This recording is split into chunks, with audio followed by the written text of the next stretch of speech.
المستشار، انت بتقول انا راجل دوله، راجل دوله يتكلم بالطريقه دي على الناس؟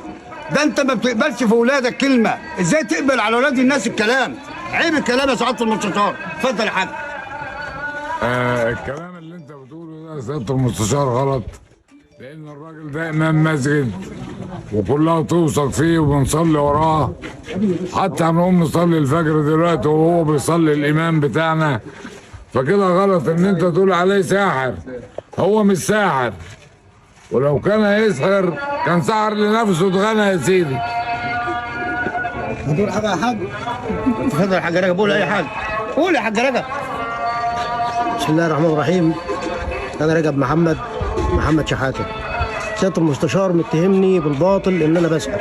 انا راجل امي وراجل لا بعرف لا اسحر ولا بعرف اعمل اي حاجه، وقسما بالله العظيم مره تانيه ان انا ما بعرف اعمل الحاجه دي، واللي بيعمل الحاجه دي اصلا بيبقى راجل مشرك بالله.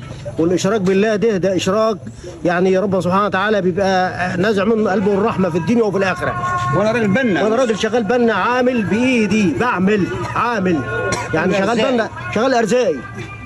يعني ولو تيجي حضرتك تتفرج على المعيشه بتاعتنا اللي احنا عايشينها او البيت اللي انا عايش فيه مش هترضاها انت نفسك. وسمعه ولادي، وسمعه ولادي طبعا. ده كده غلط، ده تهريج، ده كده ما ينفعش، ده تهريج، وحرام عليك لما تشوه سمعتي بالطريقه دي. ده راجل معاه عيال ومعاه اولاد ومعاه اسره، ازاي ده يشركوا معه؟ ومعايا بنات ومعايا عيال برضه على وش جواز، ومعايا بنات على وش جواز. اتكلم انت، بتتكلم حرام لما تقول عليا بالطريقه دي. انا اقسم بالله ما بعرف اعمل الحاجه دي، ولا اصلا. انا كنت بحافظ قران فعلا، حافظ قران حفظ. هو ده اللي خلى الزمالك يتغلب 4-1. ما بعرفش. هو ده اللي خلى الواد امبارح ما عنديش خط ولا كان بيقلش وبيجلي.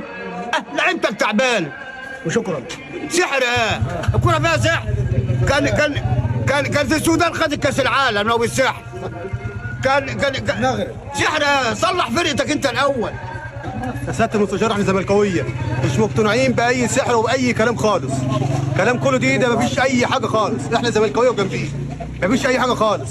وسيبك من الكلام اللي انت بتقول عليه ده كله ده. واحنا بنطلع منزل الفيديو ده ومع الراجل ده اللي هو ابن عمي، لو هنموت احنا برضه معاه. ومفيش اي حاجه من شغل الاسحار ولا شغل اي حاجه. ده كله شغله كله اونطه، شغله كله اونطه.